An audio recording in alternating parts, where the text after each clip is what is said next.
সংবিধান রচনা করতে চেয়েছো ইসলামে, অথচ তুমি এক মুনাফিক, মুনাফিকা, তুমি এক গাদ্দারিনী, কোরআনের কণ্ঠ অবরুদ্ধ করতে চাও। তোমার জন্য আজ হাজার হাজার আলেমে দিন জেলখানায় নির্দোষ তারা পড়ে আছে। আর তাকে যে জান্নাতি বলবে সে পাক্কা জাহান্নামী। ওকে জান্নাতি যে বলবে সে পাক্কা জাহান্নামী। কেন? এটা ঘুষের দ্বারাই, পয়সার লালসায় এটা বলতে পারে। কথা বুঝতে পেরেছেন? ইসলামের কণ্ঠ যারা রুদ্ধ করবে, আল্লাহ কি বললেন? ইউরিদুনা ইউতফিউ নূরাল্লাহি বিআফওয়াহিহিম আল্লাহু মুতিম্মু নূরিহি ওয়ালাউ কারিহাল কাফিরুন। আল্লাহ তাদেরকে বলেছে যারা কোরআনের কণ্ঠ রুদ্ধ করতে চায়, যারা ইসলামের আলো নিভাতে চায়, ওরা হলো কাফের, কাফের, কাফের। আল্লাহ যাদের কাফের বলেছে, আল্লাহ যাদের ঈমান থেকে বেরিয়ে যাওয়ার ডিগ্রি দিয়েছে, তাদেরকে জান্নাতি বলা যায় নাকি? ওর মাথায় শুধু ঘোমটাটা আছে। মাথায় কি আছে? শুধু ঘোমটাটুকু আছে, আর কিচ্ছু না। ভাই বাবজি আমার, একদম বলা যাবে না। হ্যাঁ, এখন জীবন আছে, আমরা কখনো চাই না অবশ্যই সে একজন মুসলমান, সে একজন ঈমানদার। তার উচিত এই ধরনের আলেম ওলামা যাদেরকে বন্দী করে রেখেছে, তাদেরকে যদি মুক্ত করে, তওবা থেকে ভার করে, নতুন করে আবার যদি ঈমানটাকে তাজদীদ করে নেয়, এখনো তওবার রাস্তা খোলা আছে, এখনো তওবার রাস্তা খোলা আছে। ইসলাম বলেছে যত বড়ই পাপী হোক, সে যদি তওবা করে ফিরে আসে, আল্লাহ ক্ষমা করতে পারে। তখনও তওবার রাস্তা খোলা আছে। কিন্তু এই মুহূর্তে যে পাপী, এই মুহূর্তে যে পাপ করে আছে, আদৌ বলা যাবে না জান্নাতি। তওবা করুক, তারপরে এই বিষয়ে আলোচনা আসবে। যেই বা হোক, ফিরে আসেন। রাসূল করিম সাল্লাল্লাহু আলাইহি ওয়াসাল্লামের সাহাবারা ঈমান পাওয়ার পরে তারা আর কখনো বাতিলের দিকে চোখ তুলে তাকায়নি। আর আমার সমাজের কি হয়ে গেছে? আজ ইসলামটাকে রেওয়াজ বানিয়ে ফেলেছে, রসম বানিয়ে ফেলেছে। মনে করছি ইসলাম মানে একটা মস্তি ভরা জিন্দেগির নাম। আমরা একবার এদিকে একবার ওদিক, একবার ক্ষণস্থায়ী একটা মসজিদ বানিয়ে দিলাম, আর মসজিদে যাওয়ার দরকার নেই। কিছু টাকা মাদ্রাসায় দান করে দিলাম, আমার ইলম শেখার দরকার নেই। একটা জলসা দিয়ে দিলাম, জলসার হক আদায় করার দরকার নেই। এর নাম মুসলমান না, এর নাম ঈমান না। বরং ঈমান যদি আনতে হয়, তার ঈমান প্রতি বছর বাড়ছে না কমছে, এই ব্যাপারে বারবার ভাবতে হবে। একটু যদি বলা যাবে না? রাসূল বললেন, আমি রাসূল তোমাদেরকে বলে গেলাম, কোন আলিমান আও মুতাআল্লিমান আও মুস্তামিআন আও মুহিব্বান ওয়ালা তাকুন খামিসান ফাতাহলিকা। আমার উম্মত সফল কাম হতে চাও, আমার উম্মত নাজাত পেতে চাও, আমার উম্মত পরকালে আল্লাহর কাছে পুরস্কার পেতে চাও, হয় তুমি আলেম হয়ে যাও। কি হয়ে যাও? আলেম হয়ে যাও। সহজ উপায় ভাই। আলেম মানে ভাববেন না এই টুপির নাম, জুব্বার নাম, দাড়ির নাম। আলিম মানে যার মধ্যে খোদার ভয় আছে, যার জ্ঞান আল্লাহর ভয়ে অন্যায় করা থেকে বাধা দেয়, তার নাম আলিম। যদি বলা যাবে, আমরা কি মনে করি? লোক বলে বিরাট জ্ঞানী, বিরাট জ্ঞানী। জ্ঞান কোনো এমন বস্তুর নাম না যে তাকে ছোঁয়া যায়, ধরা যায়। জ্ঞান নাম হলো যার মধ্যে আসে, সেই জ্ঞান তাকে অন্যায় থেকে বাঁচায়। এই বাঁচাবে যেই, সেই মানুষটা তখন জ্ঞানী। বিরাট ডিগ্রি ধরে যদি সভ্য ডাকাত সেজে জাতিকে লুট করি, ধরা পড়তে দেখছে না ঘন ঘন, সভ্য ডাকাত সেজে লুট করি, এর নাম তো জ্ঞান না, এর নাম মূর্খতা, এর নাম বর্বরতা, এর নাম শিক্ষিত একদল রক্ষক নামের ভক্ষক। সুতরাং আলিম হওয়া বিরাট সহজ। ও ভাই বাবজি, আল্লাহকে জেনে গেছেন, আল্লাহ কোনো মসজিদে শুধুমাত্র থাকে না, মাদ্রাসায় থাকে না, খানকায় থাকে, ঈদগাহে থাকে না। আল্লাহ সর্ব জায়গায় আমাকে দেখছেন। এই বিশ্বাসটা হৃদয়ের মধ্যে এনে, এই এলেমটা হৃদয়ের মধ্যে এনে আমি সর্বদাই আল্লাহকে ভয় করব। আমি মসজিদে বসে তাহাজ্জুদের নামাজ পড়লাম, ইশরাকের নামাজ পড়লাম, চাষতের নামাজ পড়লাম। এখন মাঠে গিয়ে দেখছি সকাল সকাল মাঠে কোনো মানুষ আর নাই। পাশের খেতে পটল খেতে মদ্দা ফুল হয়েছে, আমার পটল খেতে কোনো মদ্দা ফুল নাই। আমি তাড়াতাড়ি করে তার ক্ষেত থেকে 5টা মদ্দা ফুল তুলে আনলাম। সে এসে দেখছে তার আর মদ্দা ফুল নাই। আমি মনে করছি আমি তো চুরি করে এনেছি, বিরাট লাভবান হয়ে গেছি। আমি ইশরাক পড়ে, চাষ পড়ে, কপাল কালো করে করে ফেলেছি। ও ভাই বাপজি, না না না, কেউ দেখেনি, আল্লাহ দেখেছেন। তুমি আল ছেটে ছেটে তোমার 1 বিঘা জমি 1.5 বিঘা করে ফেলেছো। ওই আল ছেটে ছেটে আল্লাহর ভয়টা বাদ দিয়ে আলেম হওয়া যাবে না। আল্লাহর ভয়টা হৃদয়ে রেখে, মাঠে কেউ নাই আল্লাহ আছে, এই যখন মনের মধ্যে ভয়টা আসবে, এটাও হলো একটা ইলমের পরিচয়। জোরে বলা যাবে। তাই কোরআনে আল্লাহ বলেছেন, ইন্নামা ইয়াখশাল্লাহা মিন ইবাদিহিল উলামা, আল্লাহর বান্দাদের মধ্যে তারাই হলো আলেম, যারা আল্লাহকে বেশি ভয় করে। জোরে বলা যাবে। আলেম যদি আল্লাহকে ভয় না করে, সেও আলেম না। কোরআনের সংজ্ঞা অনুযায়ী ভয় যদি করে, সেই হলো আলেম। রাসূল কি বললেন? আলেম হয়ে যা, আল্লাহকে ভয় কর। যদি তা না হতে পারো, সর্বদাই তুমি ইলম চর্চা করতে পারছো না, কোরআনের তাফসীর জানার মতো ক্ষমতা হচ্ছে না, হাদিস বিরাট তথ্য যাচাই করার ক্ষমতা হচ্ছে না, বিরাট আল্লাহ পাক রব্বুল আলামিন সম্বন্ধে জানার মতো অবকাশ তুমি পাচ্ছ না। রাসূল বললেন, যদি সেটা না পারো, মুতাআল্লিমান, কোন আলেমের ছাত্র হয়ে যাও। কি হয়ে যাও? কোন আলেমের ছাত্র। ভাই বাবজি, আমরা তো ভেবে নিয়েছি ছাত্র মানে কেমন হবে, ওই শুধুমাত্র ক্লাস 4 পাস করার পর থেকে বিয়ের আগ পর্যন্ত মাদ্রাসায় পড়বে, এরাই হলো ছাত্র। আসল তো এমন না। ছাত্র মানে সর্ববয়সেই ইলম অর্জন করা যায়, যদি বলা যাবে। এমনকি রাসূল হাদিসে বলেছেন, যারা ইলম অর্জন করার জন্য রাস্তায় বার হয়, মান সালাকা ইলমান, রাসূল কারীম সাল্লাল্লাহু আলাইহি ওয়াসাল্লাম বলেছেন, যে ব্যক্তি কোন রাস্তায় চলে ইলম অন্বেষণ করার জন্য, রব্বুল আলামিন সাহালাল্লাহু তরিকান ইলাল জান্নাহ, আমার আল্লাহ ওই বান্দাটার জন্য জান্নাতের রাস্তা সহজ করে দেয়। জোরে বলা যাবে। আমি গত বছর সেখানে বলেছিলাম, অধিকাংশ আমার ভাই বাবা যারা বসে আছেন দূর থেকে এসেছেন, ওই পাড়া থেকে। এখানকার মানুষ একটু কমই আছে, আর যারা জলসা দিচ্ছেন তারা তো বিরাট ব্যস্ত। ব্যস্ত না থাকলে ওটা ব্যস্ততা দেখায়, বুঝতে পারছেন? যে আমরা জলসা দিচ্ছি, আমরা সবাই বসবো। জাতির সবচেয়ে বড় রোগ, আমরা জলসা দিচ্ছি, আমরা জলসায় বসতে যাব। এর মতো দুর্ভাগা আর দ্বিতীয় কেউ হতে পারে। আমি যাদেরকে ডেকে আনলাম তারা জান্নাতে যাচ্ছে, আর আমি হতভাগা ঘুরে বেড়াচ্ছি। আমার পয়সা, আমার শ্রম, আমার বুদ্ধি, আমাদের দৌড়া দৌড়িতে আজকে এতগুলো মানুষ নিয়ে আমার ছাড়া আমরা বঞ্চিত। এমনটা তো না, গ্রামে মানুষ আছে বলেই তো এত সুন্দর একটা মাহফিল হচ্ছে। কিন্তু আসবেন, একেবারে তাবারকের সময় জায়গা হবে না। দেখবেন রাসূল কারীম বললেন, মুতাআল্লিম হয়ে যাও, ছাত্র হয়ে যাও। গত বছর বলেছিলাম এখানে একটা মক্তব তৈরি করেন, দাওয়াত দিতে গিয়েছিল। ওরা বলল, হুজুর চেষ্টা করছে, দোয়া করেন, হয়তো হয়ে যাবে। দোয়া করছে, আপনারাও চেষ্টা করেন। কেন? ছাত্র হওয়ার জন্য কোনো বয়স নির্ধারণ লাগে না। ও ভাই বাবজি, আমার সমাজের আজকে এত করুণ দশা। বিশ্বাস করেন, আমার কথাটা যদি আপনাকে বোঝাতে পারতাম। আমার একদল ভাই আছে এখনো কালেমা সহি করে পড়তে পারে না। আমার একদল ভাই আছে এখন উজুর ফরজ জানে না। আমার একদল বোন আছে এখনো গোসলের ফরজ জানে না। একদল ভাই আছে নিজের বাপ মাকে দাফন করার ওই দোয়াগুলো আজও তাদের মুখস্থ নাই। একদল ভাই আছে ঈদগায় যায় বটে, ঈদের নামাজের পদ্ধতিগুলো জানে না। ও ভাই বাপজি, অন্তত ইসলামের মৌলিক জ্ঞান রব্বুল আলামিন হাদিসে বললেন, তালাবুল ইলমি ফারিদাতুন আলা কুল্লি মুসলিমিন। ইসলামের মৌলিক জ্ঞানটা অর্জন করা প্রত্যেকের জন্য ফরজ। এই মৌলিক জ্ঞানটা অর্জন করার জন্য কোন একটা ইমাম সাহেবকে বলেন, আশেপাশের কোন আলেমকে বলেন, তোমার যে বছর ছুটি থাকবে, অর্থাৎ তুমি মাদ্রাসায় পড়ো, মেশকাতে পড়ছো, বুখারীতে পড়ছো, বাড়ি এসছো, রমজান মাসটা তোমার ছুটি, 1 মাস আমাদের গ্রামে দাও, আমরা একটু উযু শিখবো, আমরা একটু নামাজ শিখবো, আমরা একটু কালিমা শিখবো। একটা মাস অন্তত ছাত্র হয়ে যান। রাসূল বললেন, নাজাত পেতে গেলে 2 নম্বর ছাত্র হয়ে যাও, নাজাত পেয়ে যাবে। জোরে বলা যাবে। সফলতার 2 নম্বর চাবি হলো ছাত্র হওয়া। রাসূল বললেন, তাও যদি না পারো, ইসলাম কত নরম দেখে, কত সুযোগ রেখেছে দেখে। বলছে, তাও যদি না পারো তাহলে মুস্তামিয়ান, শ্রোতা হয়ে যাও, আলেমের শ্রোতা হও। যদি বলা যাবে না। সৌভাগ্য আপনাদের। আমার কিছু ভাই আছে চেনাশোনা মুখ, ও জলসা হলে বলতে হবে, হাজার কাজ থাক ও আসবেই, একটু বসবেই, একটু শরীক হবেই।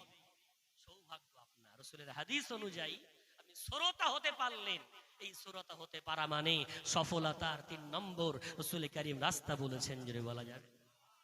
রাসূল বললেন যদি সেটাও সম্ভব না হয়, তুমি এমন দেশে বসবাস করো সেখানে জলসা হয় না, ইলম চর্চা হয় না, ছাত্র হওয়ার সুযোগ নেই, অনেক একটা এমন কঠিন দেশে তুমি বসবাস করো, চতুর্দিকে বাতিল দাঁড়িয়ে আছে, সেই এলাকাও যদি হয়, আমি রাসূল বললাম এমন অবস্থাতে মুহিব্বাল্লাহু, অন্তত আলেমকে মহাব্বতকারী হও, আলেমকে ভালোবাসো, এই ভালোবাসার জন্য তার সাথে তোমার হাসর নাসর হবে, জোরে বলা যাবে। দিলওয়ার হোসেনকে ভারত থেকে ভালোবাসে, কিয়ামতের দিন ওই কোরআনের পাখির সাথে হাসর নাসর হবে, যদি বলা যাবে। যে যেখান থেকেই ভালোবাসবে, ভালোবাসার জন্য সে আলেমের সাথে হাসর নাসর হবে। এর বিপরীত, এখান থেকেও বিরাট কোহলিকে ভালোবাসে, বাবর আজমকে ভালোবাসে, এখান থেকে কেউ শাহরুখ খানকে ভালোবাসে, ক্যাটরিনা কাইফকে ভালোবাসে, বিভিন্ন নায়িকা নায়কদের ভালোবাসে, যাকে ভালোবাসবে তার সাথেই। বিশ্বনবী বললেন এই 4টি দলের মধ্য থেকে কোন একটা দলের লোক হয়ে যাও, আলিম হও, ছাত্র হও, শ্রোতা হও, অথবা মহাব্বতকারী হও, ওয়ালা তাকুন খামিসান, খবরদার 5 নাম্বার কোন দলে যেন যেও না, ফাতাহালিক, যদি 5 নম্বর করে দলে যাও ধ্বংস নিবারজ, কেউ বাঁচাতে পারবে না, ধ্বংস নিবারজ, ওই ধ্বংস থেকে তোমাকে কেউ উদ্ধার করতে পারবে না। 5 নম্বর কোন দলে যেও না। ভাই বাবজি আমার, তাহলে ইসলাম পাওয়ার পর রব্বুল আলামিনের রাসূল কি সুন্দর করে রাস্তা বলছেন। ইসলামের প্রথম ভিত শাহাদাতি আল্লাহ ইলাহা ইল্লাল্লাহ, জবান দিয়ে বলেছি, হৃদয় দিয়ে বিশ্বাস করেছি, আমাকে হাত পা দিয়ে বাস্তবায়ন করে দেখাতে হবে আমি আল্লাহকে সর্বদাই ভয় করি, যদি বলা যাবে। ইমানের আমার ইমান আছে কিনা একটা পরীক্ষা করে নেন। রাসূল কারীম একটা হাদিস বললেন, গত কয়েকদিনে হাদিসটা বারবার বলছি, কারণ এই মুহূর্তে এই পরিস্থিতির আমরা শিকার, কেন ইমান আমার আছে না নাই এটা বোঝার জন্য রাসূল বললেন। আমি রাসূল বললাম, আমি রাসূল তোমাদের হাদিসের মধ্যে জানিয়ে দিলাম, ইন্নামাল মুমিনুনা কাজাসাদিল ওয়াহিদ, গোটা ইমানদার হলো যেখানেই সে থাক না কেন সব ইমানদার একটা দেহের সমতুল্য, জোরে বলা যাবে। সব ইমানদার কার মতো? একটা দেহ। রাসূল বলছেন ইদাস্তাকা লাহু মিন উদুবুন তাদআ লাহু সাইরুল জাসাদি ওয়াল হুম্মা, তাদআ লাহু সাইরুল জাসাদি বিসসাহরি ওয়াল হুম্মা।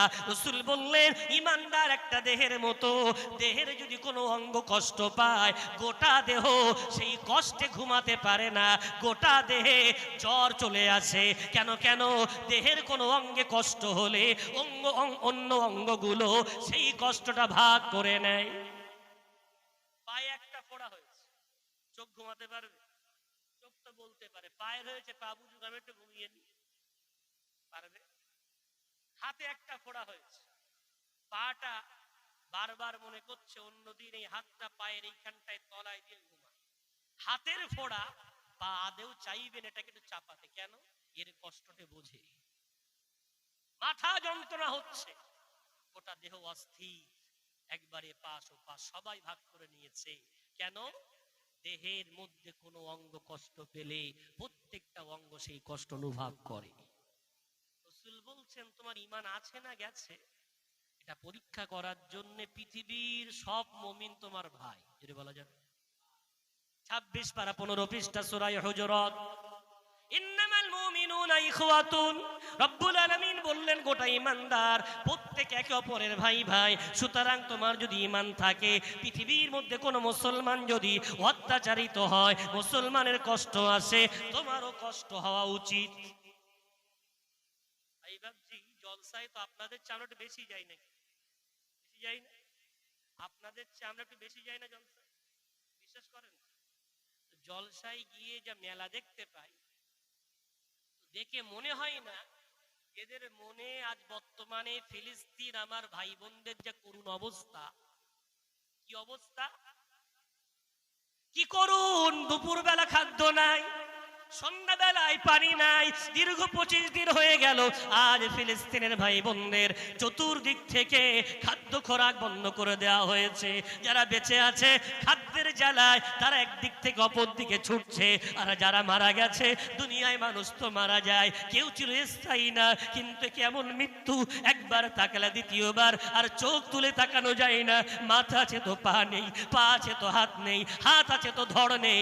ভাই ভাই আমার তাকিয়ে দেখেন, আমার মুসলমান ভাইগুলো আজকে ক্ষত বিক্ষত অবস্থায় সেখানে ভাবে পড়ে আছে। আর আমদানির বিধিধায় তাসের আসর আমাদের বিরাট গরম, জুয়ার আড্ডা আমাদের গরম, আমাদের গল্পের আসর গরম, আমাদের আত্মীয়তার বিরাট বাজার গরম। আমাদের মনে কোনো দুঃখ নাই, আদৌ মনে হচ্ছে না যে আমার মুমিন ভাইগুলো আজকে এত কষ্ট পাচ্ছে আর আমরা মস্তি ভরা ফুর্তি ভরা জিন্দেগি কাটাচ্ছি। একটা বারের জন্য মনে হচ্ছে না যে আমাদের মনে কোনো দুঃখ আছে। কেউ একটু হাত তুলে দোয়াও করছে, দোয়া করা তো দূরের কথা, ওই তাসের দোয়াটা চলছে। হাত তোলে মুসলমান কিসের সময়? তাস খেলার সময়। ওই দোয়াটা ঘন ঘন সব মনে মনে। আবার যে পার্টিগুলো জিতে গেছে ওরা তো আবার বাকায়দা টোম বানিয়ে দিয়েছে, জিতেছি কিছু তো করে দেখাতে হবে, তুই করে দেখা। কথা বুঝতে পারছেন ভাই বাবজি আমার? হাতে ধরে নয় পায়ে ধরে বলবো, রাসূল বললেন ঈমান আছে না নাই এটা পরীক্ষা করে দেখো। আর যদি তোমার ওই ফিলিস্তিন ভাই বোনদের জন্য তোমার মনটা না কাঁদে, কষ্ট যদি না হয়, তাহলে তুমি ভাববে তুমি এখনো ওই মুমিনের দেহের অংশ হতে পারোনি। প্যাকেট তোমার ছেঁড়া, ওই জন্যে সেখানে কষ্ট পাচ্ছে, তোমার কষ্ট লাগছে না। দূর ভারতে বসে কি করবে? দোয়া তো করতে পারে, ইসরায়েলি পণ্যগুলো তো একটু বয়কট করতে পারে। বারবার আলেমরা বিভিন্ন জায়গায় ধর্ণা দিচ্ছে, বিভিন্ন জায়গায় সমাবেশ হচ্ছে, বারবার আপনাদের কাছে কাগজ লিফলেট ছড়িয়ে দেওয়া হচ্ছে, এই পণ্যগুলো কেনেন না, ক্রয় করেন না, এগুলো ক্রয় করলে আমার জাত ভাইদের তারা ক্ষতি করছে। সকালবেলা হাজী সাহেব, ইমাম সাহেব, মোল্লা সাহেব, মৌলভী সাহেব চায়ের দোকানে বসে বসে খবরের কাগজ পড়ছে। কি পড়ছে? ফিলিস্তিনের জঙ্গিরা, হামাসের জঙ্গি বাহিনী আর ইসরায়েলের যোদ্ধা, সবার নিয়ে বলা যায় না। আমার মুমিন ভাইকে আমি জঙ্গি বলি কি করে? আমার মুমিন ভাইকে কি করে বলতে পারি? নিজের দেশ রক্ষা করার জন্য তারা লড়ছে, তাদেরকে বলা হচ্ছে জঙ্গি। আর যারা অন্য দেশ থেকে উড়ে এলো তাদেরকে বলছে যোদ্ধা। এই তো মিডিয়ার কারসাজি। আজ মিডিয়া তিলকে তাল বানাতে পারে, ন্যায়কে অন্যায় বানাতে পারে। আর আমি একজন মুসলমান, আমার মুমিন ভাইকে জঙ্গি এই কথাটা জবান দিয়ে পড়ে যাচ্ছি।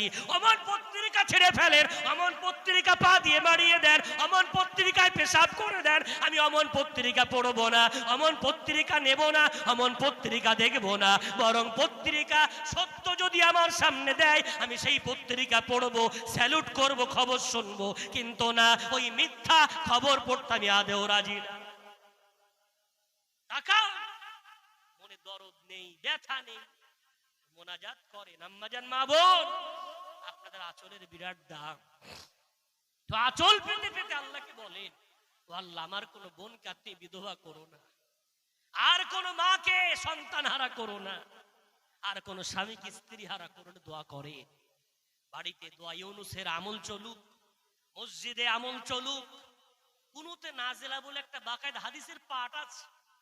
আমরা তো শুধুমাত্র হাদিস মানে তাবারুক খাওয়ার পরে মিষ্টি খাওয়া সুন্নাত, ওই হাদিসটা খুব ভালো জানি।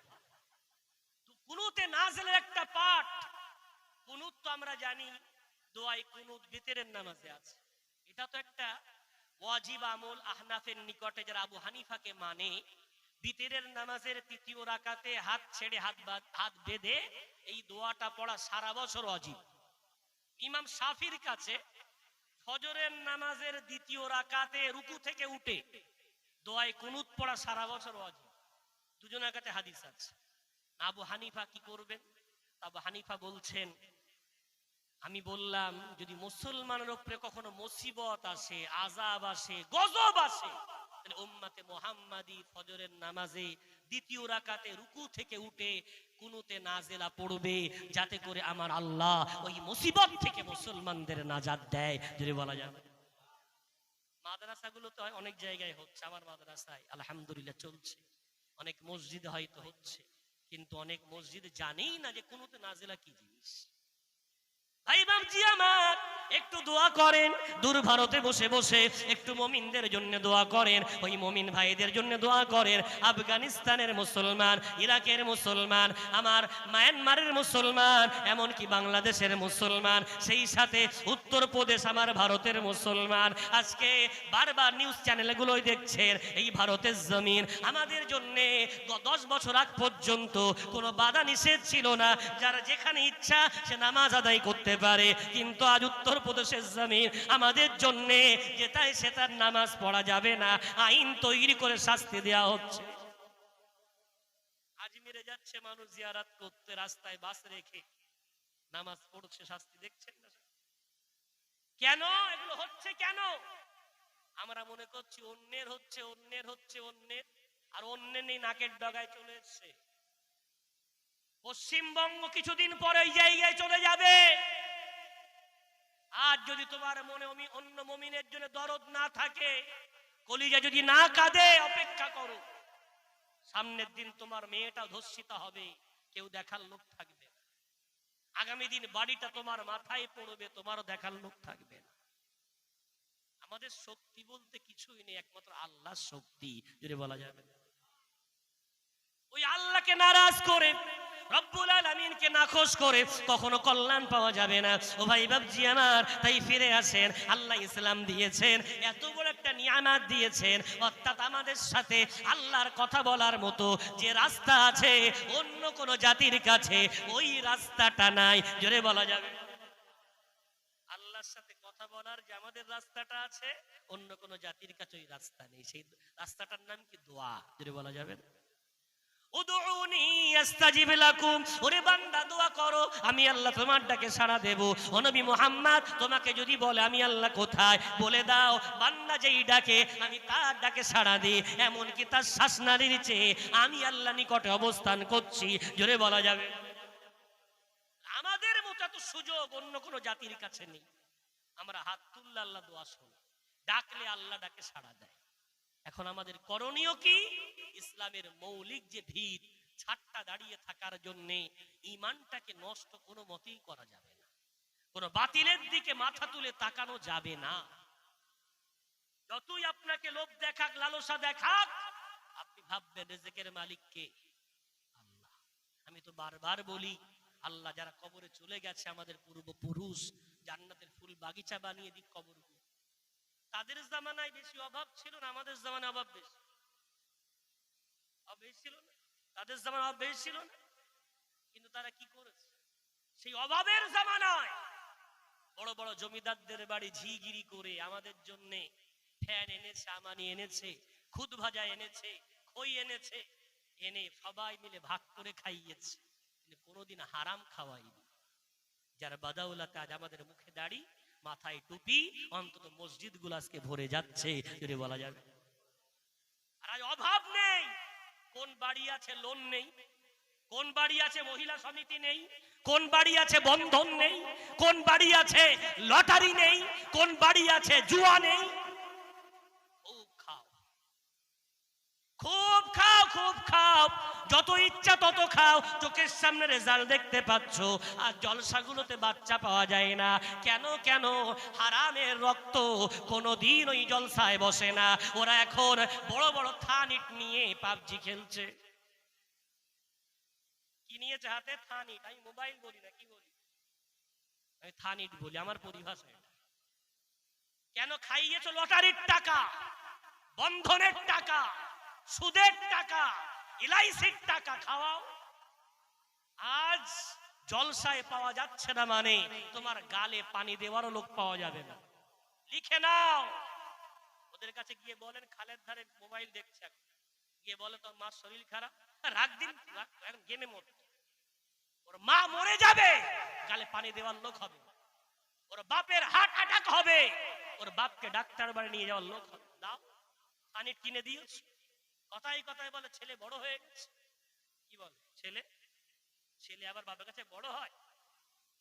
বছর তো সবার জন্য একসাথে পার হয় নাকি? না, ছেলেরটা একটু আগাম আগাম পার হয়, বাপেরটা পরে হয়। কথা বলে, একসাথেই তো পার হয়। ছেলের যদি 20 বছর বয়স হয়, তোমার 25 বছর বয়স ছেলে জন্ম নিয়েছিল, তাহলে তোমার ছেলে বড় হয়ে গেছে, মানে এখন ছেলের বয়স 20, তোমার বয়স 10। তোমার বয়স কত? 25-এ যদি ছেলে জন্ম নেয়, তোমার বয়স তো 45। কোন মুখ দিয়ে তুই বল ছেলে বড় হয়ে গেছে?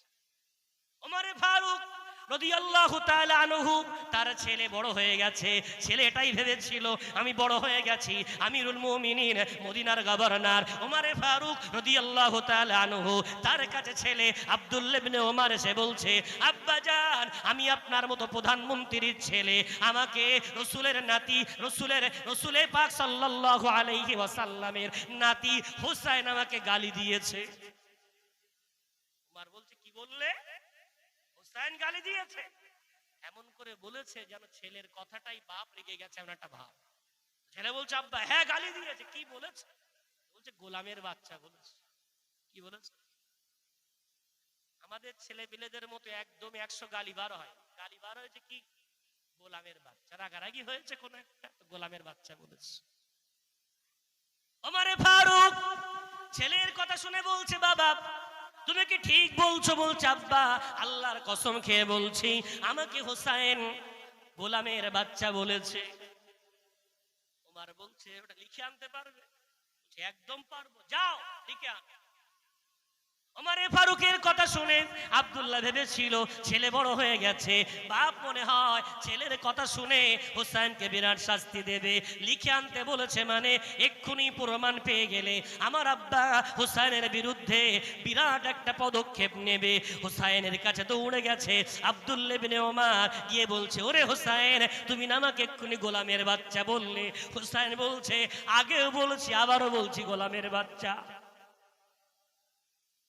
আগে বলেছি আবারও বলছি গোলামের বাচ্চা। লিখে দিতে পারবো? যে একদম পারবো, মুখে যেটা বলছি পারবো না, মানে একদম।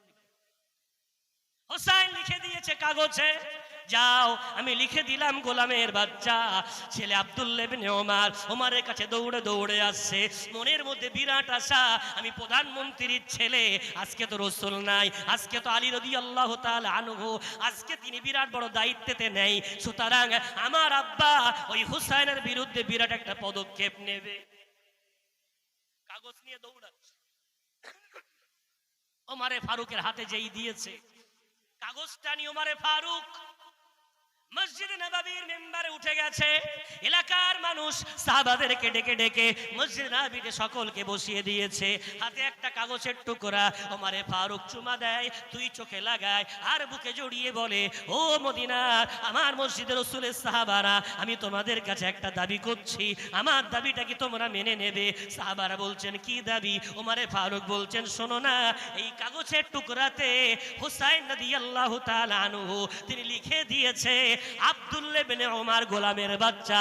তার মানে বলতে চেয়েছে আমি ওমর গোলাম, আমার বেটাটা হলো গোলামের বাচ্চা। এই যে কথাটা, হুসাইন আহলে বাইত রাসূলের জান্নাতি সার্টিফিকেট প্রাপ্ত জান্নাতি যুবকদের নেতা হয়ে আমাকে গোলাম বলে সার্টিফিকেট দিয়েছে, লিখিত দিয়েছে। কিয়ামতের দিন যদি আল্লাহ বলে, ওরে ওমর জীবনে কি করে এসেছো, আমি বলবো এমন অন্যায় করেছি, রাসূলের নাতি আমাকে গোলাম বলেছে, এই সার্টিফিকেটটা নিয়ে ওই রাসূলের গোলাম হিসাবে আমাকে জান্নাত দিতে হবে। জোরে বলা যাবে? আমাকে যে গোলামের সার্টিফিকেট দিয়েছে রাসূলের খানদানের মানুষ, ওই গোলামির লাকাবটা আমি নিতে চাই, গোলাম হতে চাই, গোলামে রাসূল হয়ে বাঁচতে চাই। জোরে বলা যাবে? ছেলে আব্দুল্লাহ ইবনে ওমর তো থ হয়ে গেছে। কি ভেবেছিলাম আর হলো, আমি ভেবেছিলাম হুসাইনের বিরুদ্ধে পদক্ষেপ, এ তো আমার আব্বা হুসাইনের গোলাম সাজতে চায়। একটু জোরে বলা যাবে? নওজোয়ান, আজ তুমি কারবালা অনুষ্ঠান দাও, আজ তুমি নবী দিবস দাও, আজ তুমি জলসা দাও, অথচ হুসাইনের রীতিনীতি তোমার ভালো লাগে না, ইসলাম ভালো লাগে না, শরিয়াত ভালো লাগে না। ফিরে এসো না, ওই হুসাইনের গোলাম হয়ে যাও, রাসূলের গোলাম হয়ে যাও, আহলে বায়তের গোলামি করো, কেন ওতেই নাজাত লুকিয়ে আছে। জোরে বলা যাবে না? বিশ্বনবী ওই নাতি কেমন গড়লেন, কিভাবে? রাসূল নামাজ শেখাতেন, আদব শেখাতেন। বাজারে নিয়ে গেছেন, হাসান দৌড়ে যাচ্ছে, দানা পড়ে আছে, একটা খেজুর তুলে গালে দিয়েছে, বাজারে চিৎ করে শুইয়ে হাসানকে বমি করিয়ে সেই খেজুর বার করিয়েছে। সাহাবারা বলছে বাচ্চা ছেলে তোলার কি দরকার? রাসূল বলছেন বাচ্চা হতে পারে আহলে বাইত, আমার রক্ত আছে। ওই যে খেজুরটা পড়েছিল ওটা যাকাতের না দানের না কোনো হারাম বস্তু আমি রাসূল জানি না, তাই সেটাকে না বার করে শান্তি পেলাম না। যদি বলা যাবে নাতিকে গড়েছে ভাবে, রাজ ছেলে বড় হয়ে গেছে, মাধ্যমিক পরীক্ষায় পাশ করলে একটা থানেট কিনে দিতে হবে। আপনার কি কিনে দিতে হবে? একটা থানিট কিনে দাও। কবরে যাওয়ার পর তোমার মাথায়ও থানিট পড়বে, যত এদিকে ঠুকবে তোমার কবরেও ঠুকবে। কেন? কামা তুদিনু তুদান, জাইসি কারনি ওয়াইসি ভারনি, যেমনটা করবে তেমনটা পাবে। ভাই বাবজি আমার, হাতে ধরে নয় পায়ে ধরে বলে যায়, ও ইসলাম পাওয়ার পর আসেন আমরা অন্য কোনো দিকে মাথা তুলে না তাকিয়ে আল্লাহ যেটা বলেছেন, রসুল যেটা বলেছেন, ওটাই নাজাতের জরিয়া, ওটাই সফলতার চাবিকাঠি। ইসলামটাকে বারবার বাঁচায়, ওটাকে যেন লোন দিয়ে, লটারি দিয়ে, জুয়া দিয়ে ইমানের প্যাকেটটাকে ছিঁড়ে না ফেলি, ওটাকে মজবুত রাখেন। এই তো মৌত এসে যাচ্ছে, দেখছেন না? কত নওজওয়ান যুবক হঠাৎ করে চলে যাচ্ছে, কত দাদু এই গতকাল একসাথে বাজারে দেখা হলো, আজকে তার জানাজা পড়ে এলেন, এই যে চলে যাচ্ছে হুহা করে, আমারও একদিন আপনারও একদিন আসবে। একটু যদি প্যাকেটটাকে এই বাতিল থেকে বাঁচিয়ে রাখতে পারেন, জান্নাত অপেক্ষা করছে, জান্নাত অপেক্ষা করছে আপনার জন্য, জান্নাতের পুরস্কার অপেক্ষা করছে। জোরে বলা যাবে? একটু কষ্ট করেন, একটু সামান্য ধৈর্য ধরে চলে। রাসূল কারীম বললেন ইসলামের এই ছাদটা দাঁড়া করাতে গেলে এই শাহাদাতি আল্লাহর উপরে খুব জোর দিতে হবে, খুব মজবুত করে ইমানটা রাখতে হবে। নাম্বার 2, নামাজটা বাদ দেওয়া যাবে না। যদি বলা যাবে না, 21 পারা প্রথম পৃষ্ঠা রব্বুল আলামিন বলেছেন ইন্নাস সালাতা তানহা আনিল ফাহশাই ওয়াল মুনকার। ও দুনিয়ার বান্দা বান্দি, আমি আল্লাহ বলে দিয়েছি নামাজ, নামাজ, নামাজ, নামাজ সমস্ত কুকর্ম থেকে বান্দাকে বাঁচিয়ে রাখে। যদি বলা যাবে, এখন নামাজ দুই ধরনের মানুষ পড়ে, এক মডার্ন মুসলমান আর এক হচ্ছে সুন্নাতের প্রেমিক মুসলমান। নামাজ যখন কিছু মানুষ ধরে, নামাজ ধরেছি মানে আর দাড়িতে খুদ দেবো না, নামাজ ধরেছি মানে আর টুপি ফেলবো না, নামাজ ধরেছি মানে এবার থেকে আর প্যান্ট শার্ট পরবো না, ও পাঞ্জাবি পরবো। জানেন এই পোশাকগুলো কত কল্যাণকর? নামাজও কুকর্ম থেকে বাঁচায়, আর নামাজের ড্রেসটাও বান্দায় কুকর্ম থেকে বাঁচায়। যদি বলা যাবে, এই মুখে দাড়ি রেখে আর বিড়ি খেতে লজ্জা লাগবে না? মাথায় টুপি দিয়ে লটারি বিক্রি হচ্ছে, দাঁড়াতে লজ্জা লাগবে না? পাঞ্জাবিটা পরে কোন নারী বেপর্দায় ঘুরে বেড়াচ্ছে, আপনার তার সামনে লজ্জা লাগবে না? দেখেন নামাজও কুকর্ম থেকে বাঁচায়, নামাজের সহযোগী এই পোশাকগুলো এই কুকর্ম থেকে বাঁচায়। জোরে বলা যাবে? একদল মডার্ন মুসলমান বুঝতে দেবে না, ও নামাজও পড়ে, দাড়িতে ড্যাম ড্যাম চালাচ্ছে, তলোয়ার চালা, খুব চালা। রাসূল কারীম কোন সুন্নাত নিয়ে কবরে যাননি, একটা সুন্নাত নিয়ে গেছেন, তার নামে মুখের দাড়ি। জোরে বলা যাবে? তোমার এত কষ্ট হয়? নাস্তিকরা মেনে নিয়েছে। রাসূল কারীম কেন বললেন ইউফুল লিহইয়া, তোমরা দাড়িটাকে বড় করো? রাসূল কেন বললেন? বৈজ্ঞানিকরা বলছেন, কোরআনে আল্লাহ বলেছেন, রাসূলের প্রত্যেকটা কথা এবং কাজ জাতির জন্য কল্যাণকর। যদি বলা যায়, কেন রাসূল বললেন দাড়ি লম্বা করতে? ওরা রিসার্চ করে করে দেখতে পেল, আহারে রাসূল কারীম যেটা বলেছেন, এই দাড়ি কাটলে পুরুষের হরমোন কমে যায়, দৃষ্টিশক্তি হ্রাস পায়, তার যৌবন ক্ষমতার মধ্যে অনেক ধরনের জীবাণু তার দেহে প্রবেশ করে যৌবন ক্ষমতাকে নষ্ট করে দেয়। সুতরাং দাড়ি রাখলে তাদের যৌবন ক্ষমতা বৃদ্ধি পায়। তাই ভারতের প্রধানমন্ত্রী আজ দাড়ি রেখেছে, দেখতে পাচ্ছেন? অনেক আমার প্রতিবেশী অন্য ধর্মের মানুষেরাও তারা দাড়ি রাখছে। আজ তারা জেনেছে রাসূলের এই সুন্নাত গুলার মধ্যে জাতির কল্যাণ লুকিয়ে আছে। যদি বলা যাবে, ওরা রাখছে ভয়ে, কেন? চোখের দৃষ্টি কমে যাবে, এই হবে, এই হয়ে যাবে, সেই হয়ে যাবে। আর মুসলমান রাখবে, এর থেকে বাঁচবে, পেলা রাসূলের শাফাতও পাবে। যদি বলা যাবে, অথচ আমরা এত বড় হতভাগা, ওদের দেখেও শিখি না। ওরা তো দুনিয়ায় লাভ চায়, আর আমাদের দুনিয়াতেও লাভ, আখিরাতেও লাভ। যদি বলা যাবে, তাই বাবজি আমার, তাই নামাজটা বাদ দেবেন না। রাসূল কারীম মুসলিম শরীফের একটা লম্বা হাদিসের মধ্যে বলেছেন 5 ওয়াক্ত নামাজ এটা হলো বান্দার জন্য কাফারা। একটা বান্দা যদি জোহর পড়ে, জোহর থেকে আসর এর মধ্যে যত গুনাহ সাগীরা করবে সব মাফ হয়ে যাবে। আসর থেকে মাগরিব যত গুনাহ সাগীরা করবে সব মাফ হয়ে যাবে। মাগরিব থেকে এশা যত গুনাহ সাগীরা করবে সব মাফ হয়ে যাবে। এশা থেকে ফজর যত গুনাহ সাগীরা করবে সব মাফ হয়ে যাবে। ফজর থেকে যোহর যত গুনাহ সাগীরা করবে সব মাফ হয়ে যাবে। জোরে বলা যাবে। এমন কি উযু করার সাথে সাথে উযুর যে শেষ পানির ফোঁটাটা পড়বে এর দ্বারাই গুনাহ সগীরা মাফ হবে। জোরে বলা যাবে। নামাজ ছাড়েন না, নামাজটা ধরতেই হবে, মাস্ট। কথায় কথায় বলে একদল ভাইদের আমি বলি, আমার তো নেশা, কোনো আমার জীবনে জলসা নেই যে নামাজের কথা বলি না। আমার কোনো জলসা আমার মনে পড়ে, বলতেই হবে। কথায় কথায় বলে হুজুর নামাজ পড়ি না তো কি হয়েছে, মন ভালো আছে। কি বলে জানো? পশুর মন অনেক ভালো। তোমার বাড়ির গরুর মনটা কত ভালো জানো? ও মনিবকে এত শ্রদ্ধা করে, রাতে ঘুমাচ্ছ ও তো ভ্যাবা করে ডাকতে পারত। ওর মনটা এত ভালো না, মনিব এখন ঘুমাচ্ছে, ডিস্টার্ব করবো না। ছাগলের মনটা কত ভালো জানো?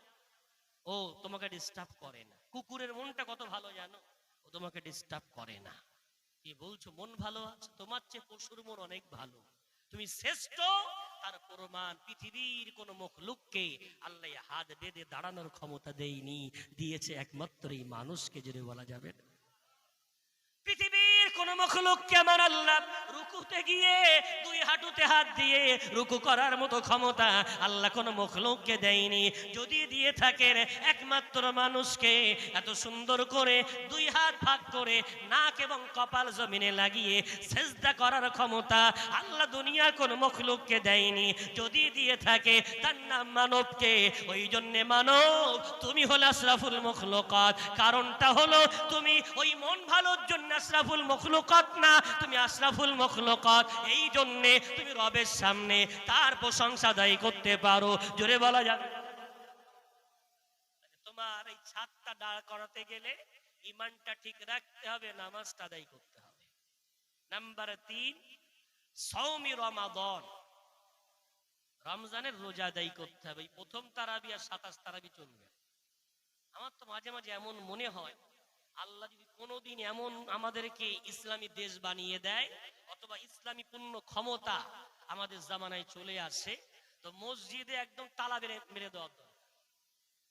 বুঝতে, তালা মারতে জুমার ফরজ হয়ে যাবে, তালা মারা থাকবে। আখিরি যখন না পড়া বাড়ি যেতে হবে।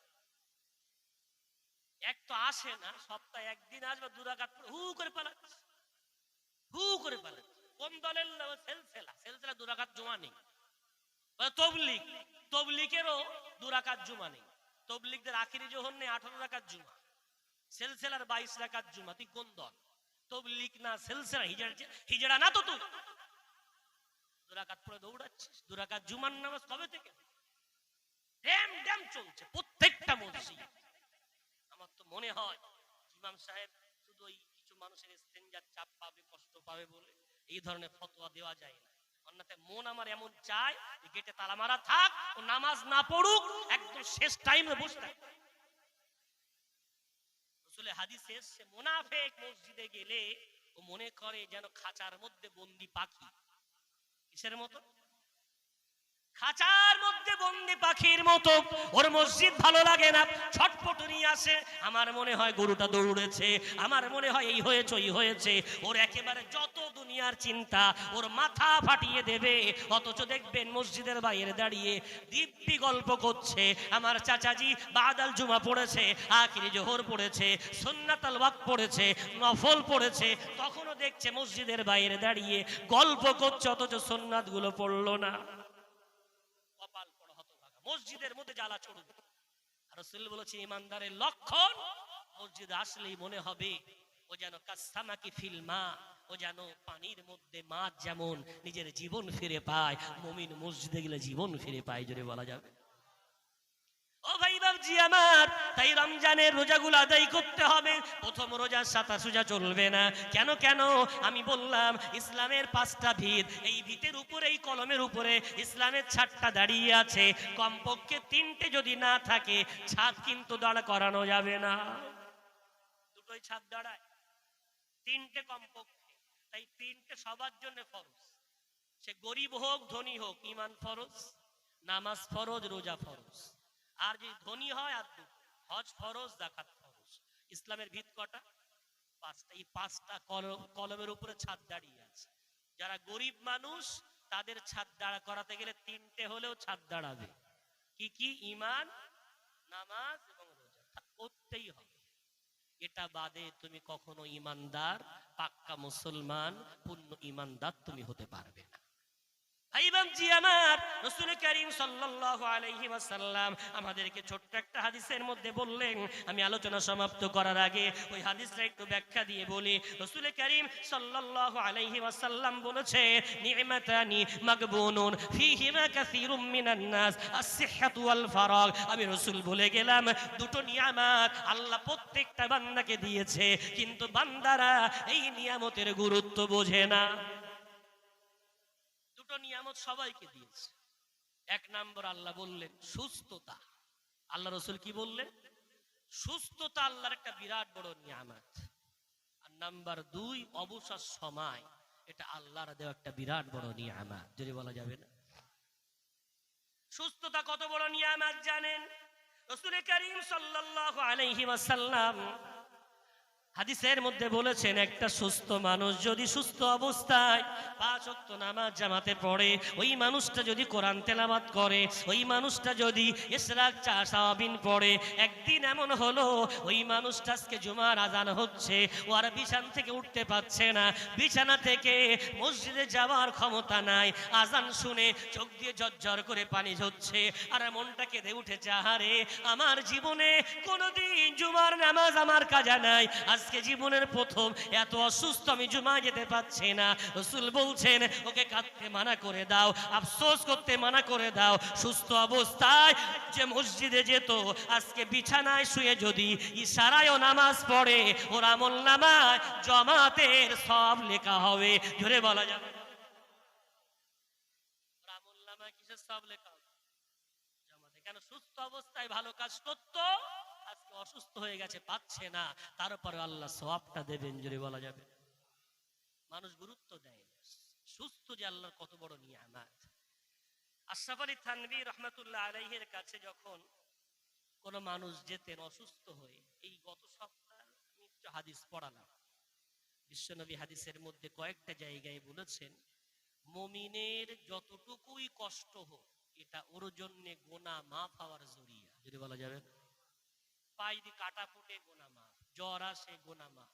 এমনকি রাসূল কারীম বলেছেন, বান্দার এই জ্বর আসা মানে রব্বুল আলামিন তাকে এই গুনার পাক, এগুলো গুনার সমস্ত রকমের, তার ভিতরের যত রকমের খারাপিগুলো আছে, এই জ্বরের দ্বারাই ধুয়ে মুছে সাফ করে দিতে চায়। যদি বলা যায়, এখন আশরাফ আলী থানভী হুজুরের কাছে এক মুরিদ গিয়ে বলছে, হুজুর আমার বিরাট জ্বরে, সেটা দোয়া করেন না, আমি উঠতে পারছি না।